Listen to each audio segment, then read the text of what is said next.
Hey, what's up guys? My name is Andrew and I'm building a game I call The Colony in the Godot game engine. So first I just want to say thank you very much for those all who have commented last week. That was super cool to get some feedback, some reactions.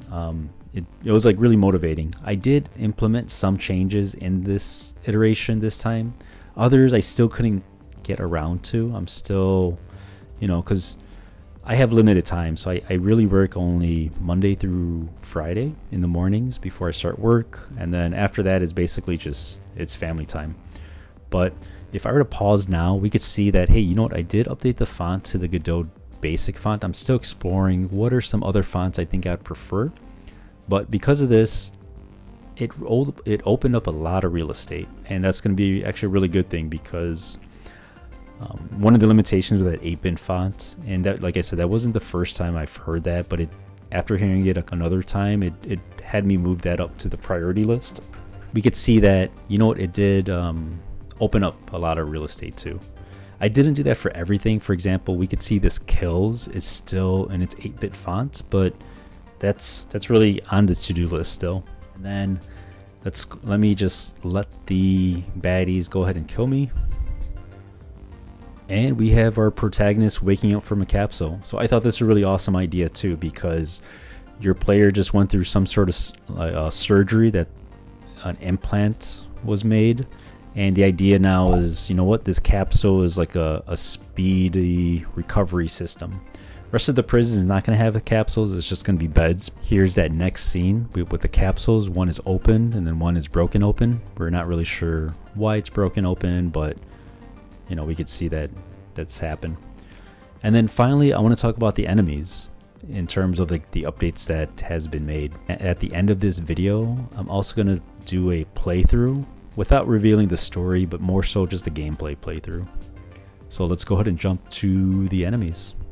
Alright, so your first basic enemy, I did bring this back from an earlier video where I just had a slime that moves, really two directions, left, right, up, down. And they're not going to react to you in they're not going to react to you at all. You could just go ahead and kill them with one shot, and then we can move on. And this is really just it's like filler, and then gives the player the ability to shoot some stuff, have reason to shoot something, and whoop. Let's go ahead and just kill them. Let me check what time it is in the game. It's noon, so 12 o'clock. So I'm running just 1 minute day-night cycles, and this is only so I could quickly get a day-night cycle, because at nighttime, the big thing is there's gonna be these roaches that spawn at nighttime, and I'm just using like a random path for them to spawn around the graveyard, so there's no predefined point that they're spawning, but they're spawning around somewhere here that's going to be open. A cool thing about this graveyard is I do have some sort of puzzle in here, so we could press a button or we could leave it. When we press the button, we could see that, hey, so far we pressed button number 3. Let's go ahead and press button number 4, and then I'll just fast forward. Alright, so we're back here. We're going to go ahead and press the last button, button 9. It opens up a secret. This is a secret, completely optional though, but we could go ahead and walk inside. And the whole purpose of this, it's dark. There shouldn't be any enemies in here. And when I say there shouldn't be, it's only because these crates, we could barely see it though because it's dark, and we don't have our night vision just yet. But these crates are gonna randomly spawn enemies. Let's go ahead and open up these crates, pick up some goodies. Let's see if there's anything good in here. We got some essence. And alright, cool. So we already have enough essence to upgrade at least our endurance or our charisma. Endurance is going to be your battery power. So with the idea, if you have strength, you could carry heavier stuff, but in my idea, we could carry heavy stuff with strength, but with endurance, you could carry heavy stuff for long periods of time. And the batteries are supposed to be, a little bit heavy. So let's go on and get out of here. Let's talk about the other enemy that I included, which is this like infected guard. So they're just doing some sort of random patrolling. But if you enter their zone, they're gonna keep their distance and they're gonna shoot at you. But the moment you shoot at them is when they're gonna rush you. So let's go ahead and shoot him. All right, now he's gonna try to rush me. I'm just gonna reload. I don't remember if I picked up my health pack. I did not. So there's a health pack that you could search a body for though. But here we could see, here's a bug that I have, but he should be able to hit you, and it looks like the collision box that I have him hitting you is not the right one, which is fine. I could fix that really quick. But let's go ahead and interact with this infected guard, and he's really just going through an infection. And this is when they turn, into like they're evil or whatnot. I will fast forward this part for you so you don't have to read all this text.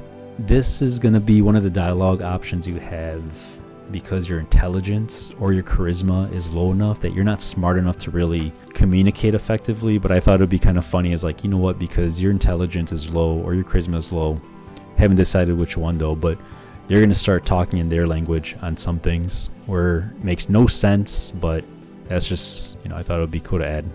So let's go ahead and kill him. He's really like a quest item or quest gate, I guess you could say. This door was locked. He dropped the rifle. Let's go ahead and pick our rifle. And now we could switch between our rifle and our pistol. These zombies are the other enemy. Let me leave the area and come back. That way that zombie respawns. But this zombie is really following a set path. Let's go ahead and kill him. Pick up some experience. Let's see how much experience we have. We have 81. And I knew that because whatever experience you pick up, it's going to add up to what your total is. So we have 81 essence. And let's go ahead and buy an upgrade. So let's go ahead and interact with the hologram. We could see that we have 81 essence. I don't have enough for more strength or like increase your HP, but it looks like we do have enough to increase our battery. We're going to go ahead and purchase that. We're down to 29. Our battery increased. And then let's go ahead and see. So now we have a battery 12 out of 12. And okay, great. What is the battery going to do? So let's go ahead and I'm going to go ahead and equip a bomb on me. All right. So I just equipped a bomb. We can see here that it's equipped. And what I really want to do is whenever the player sees these cracks, this is going to be an indication that you could blow up these walls. You go ahead and blow up the walls, and there's going to be some sort of secret. There's nothing there right now, obviously, but with the idea that we could unlock shortcuts. So this had opened up, and now we could cross between, this northwest quadrant to the southwest quadrant of the map. Here we have the shotgun. Let's go ahead and blast this enemy away. Same thing with this one.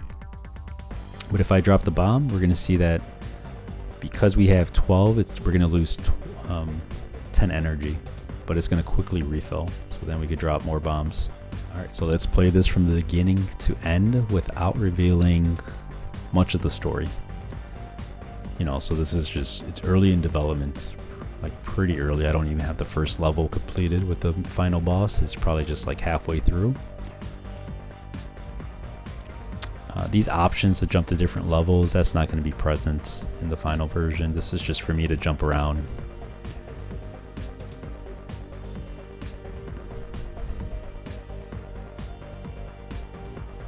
And here Iris is trying to wake you up. You're in some sort of sleep state because you're in recovery. And throughout the rest of the video, I'm going to fast forward, so much of the story is not revealed, but you get an idea of gameplay anyways. All right, so we're going to pick strength as our bonus. And Iris is just going to quickly say, hey, what happened? Why, you know, maybe you got the strength bonus, but we're going to take a hit at like charisma and endurance. All right, we start out in the prison. We're going to leave the prison. This gate was easily unlocked. There's no security to it. You know, maybe with Iris behind that, I don't know. And this is really like a tutorial area that we want to, you know, I want the player to like at least interact with NPCs and whatnot, and then get the idea that, you know, you could connect to the Neuralink, and what that really does is if there's a dead body, you could still interact with them to some capacity. It's not going to be the person itself though, but it might be the implant. So now we have our security badge. We're going to pick up our first weapon, but let's say you don't pick up your first weapon and you still want to like interact with how to get to the next areas. There's some sort of like defense in place saying, you know what, we can't move forward until you pick it up. So let's go ahead and pick up our Whispering 6-shooter. This ammo capacity is at 6. It takes bullets. Reload is really slow. I just put slow. There's going to be slow, medium, fast, and then range is low.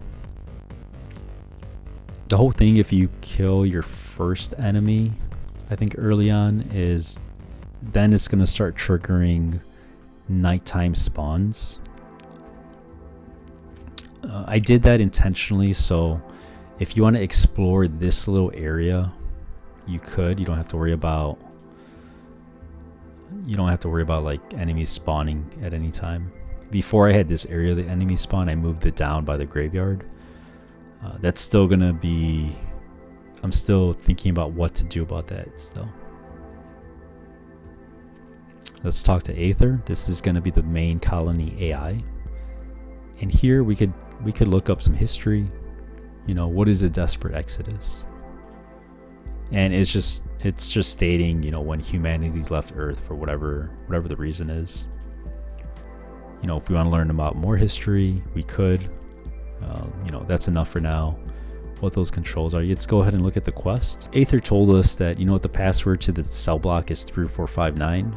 This is just a stored variable that I have. I could always change that later on, but passwords is gonna be, you know, think of like lockers from Doom 3. I did want to put that in there. You know, this door's locked.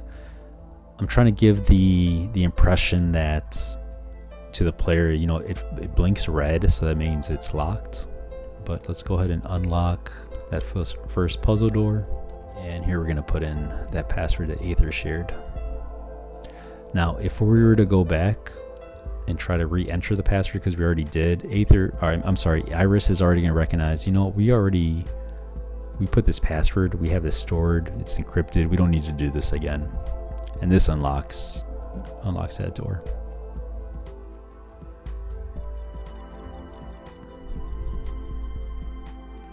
Let's go on the other side.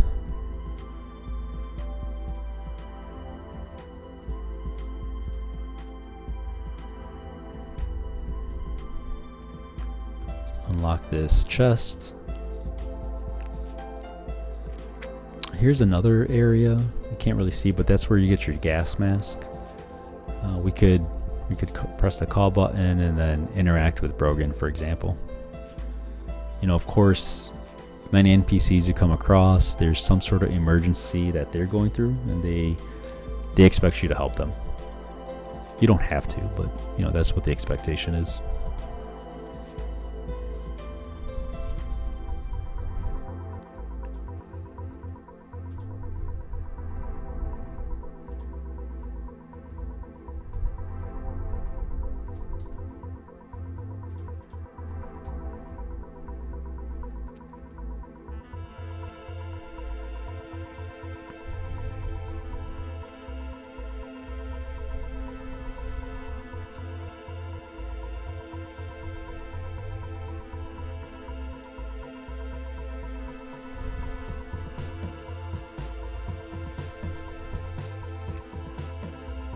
Alright, let's make our way to the basement. You know what? Let's not even interact with them, let's just kill them. Let's pick up our rifle. Alright, life is going to be a lot better with this thing.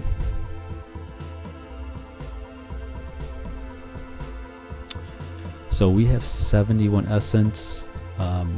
For me, it makes sense to upgrade our endurance. I'm gonna go ahead and do that. Let's buy this. I don't have enough. Let's see if I could buy it again.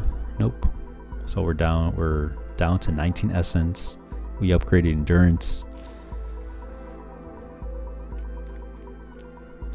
And let's leave. So we could see that our oxygen, we could hold 1 additional breath. Before it was just 2 breaths. We got, one more because of that upgrade. All right, so this last area is really where I just have this demo ending. There's really going to be a second basement floor. I got the layout built out. I have some enemies. I have spikes that are coming up and down. This is just a really cool journey for myself. All right, once again, my name is Andrew. Thank you for taking the time to watch this. I know this video is a little bit longer, but there's just a lot to cover, and I did kind of want to show you actual gameplay. If you have any questions or you want to talk about anything, drop it in the comments below and let's have a conversation about it. All right, thanks everyone, and I'll see you later.